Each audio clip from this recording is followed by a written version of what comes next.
about that time, chaps. Righto. Hi everyone, in today's video I would like to share with you 5 tips that I guarantee will help you ace any job interview that you set your precious little feet into, okay? And I am allowed to make such a bold claim because your girl here has worked in human resources for a good 2 to 3 years. So, I've seen my fair share of the good, the bad, and the downright stanky. Small little disclaimer before we begin, I will not be telling you to come on time, iron that shirt, and make sure you shake the person's hand before exiting the room. Because, you know, like, duh. Mindset. It takes 2 to tango. Going into an interview, we often tend to focus on or blow out of proportion the 2 opposite ends of the spectrum, meaning there is this authority figure, all-knowing person that we have to bend over backward to impress, which is the interviewer, and then there is us, this sort of begging, desperate, lesser than person that is trying their hardest to make a good impression. If you go into not only a job interview, but any interview with that mentality, you will feel, oh, how unworthy, which will make you anxious, act out of character, which, you know, doesn't work in your favor. The reality is, both of you are the interviewer and the interviewee. Just as much as the person in front of you is trying to find the perfect person for the job,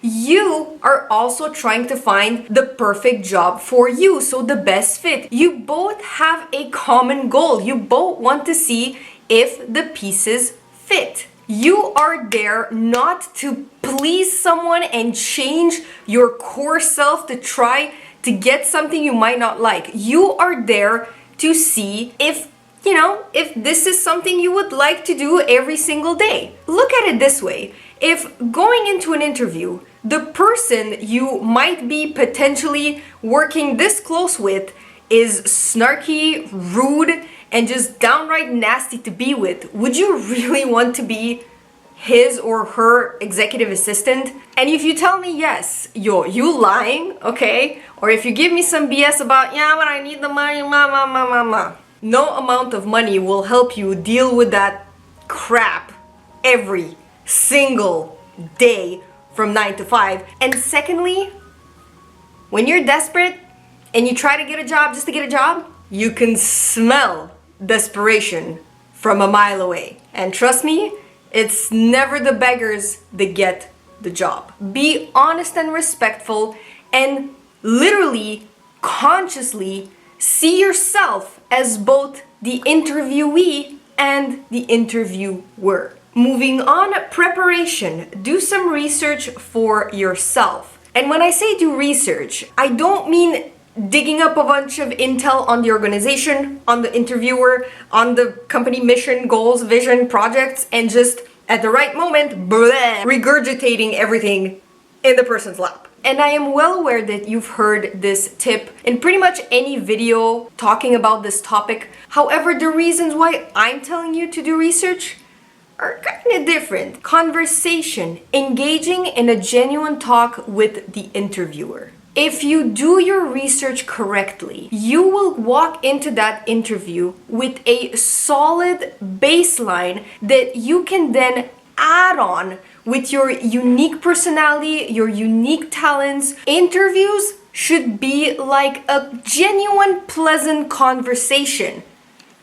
You know, it takes 2 to tango. This is what I was talking about. It's not a show and tell. It's not a Q&A. It's a fluid convo between 2 people. You will be significantly less shy, less awkward, less prone to panic and make mistakes because of another thing, however, which I like to call the magic of familiarity. I will link down below an article I recommend everyone reads from Psychology Today called The Familiarity Principle of Attraction. And to give you a little more incentive to check it out, I'm gonna read you a short passage that you should take notes on. Studies have shown that we are all attracted to what is familiar to us, and that repeated exposure to certain people will increase our attraction towards them. This is a subconscious process that we're not even aware of or have any awareness of making such a choice. We are attracted to familiar people because we consider them to be safe and unlikely to cause harm. In a nutshell, remember that research I told you to do? Well, that equals repeated exposure, which equals familiarity, which then equals you naturally feeling connected and at ease with the person in front of you and actually, ace that interview, which is kind of the point of this video. Connection. Display your skills with captivating stories. What is your biggest strength? What is your greatest weakness? Tell me a little bit about yourself. The style in which you answer these questions is extremely epically important. Don't just copy and paste what you've written down on your CV or your cover letter. The interviewer has already read all of this. Don't just walk in there memorizing some keywords and just throwing them out there because you think that that's what they want to hear. They've heard all of them before. Doesn't make you special. What I want you to practice before an interview, and really what I want you to master, is the art of storytelling. That is what will set you apart. The stories are what people will actually remember from your interview. To give you an example, when I was at my previous interview a while back ago, I was asked the oh so famous question, how do you deal with stress? And I was being partly really honest and then partly kind of freaked out and caught off guard when this question came up. So I immediately just answered Mars bar. And so, FYI, I did get the job and I was forever remembered as the Mars bars girl. And finally, charm and engage. Excuse me, your truth is showing. Here's the dealio, okay?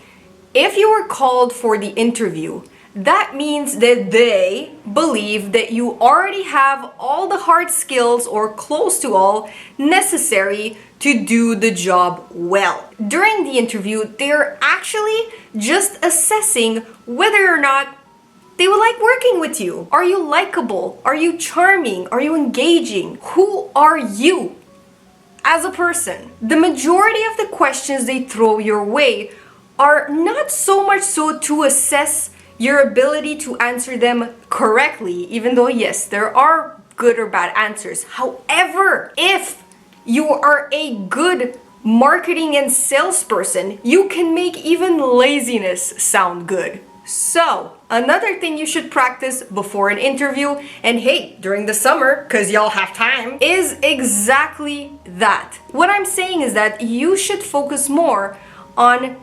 communicating with ease, confidence, and just being naturally yourself. So with that being said, thank you so much for watching. Please don't forget to give this video a thumbs up if you like it, and subscribe to me if you like what you see, because I post videos once a week. This video was brought to you in part by this amazing person right here who left the recommendation on my previous video. If you have a topic in mind you would like me to cover, definitely give this video a thumbs up. And leave it in the comments down below, because you never know, next week it might be your subject. Bye guys!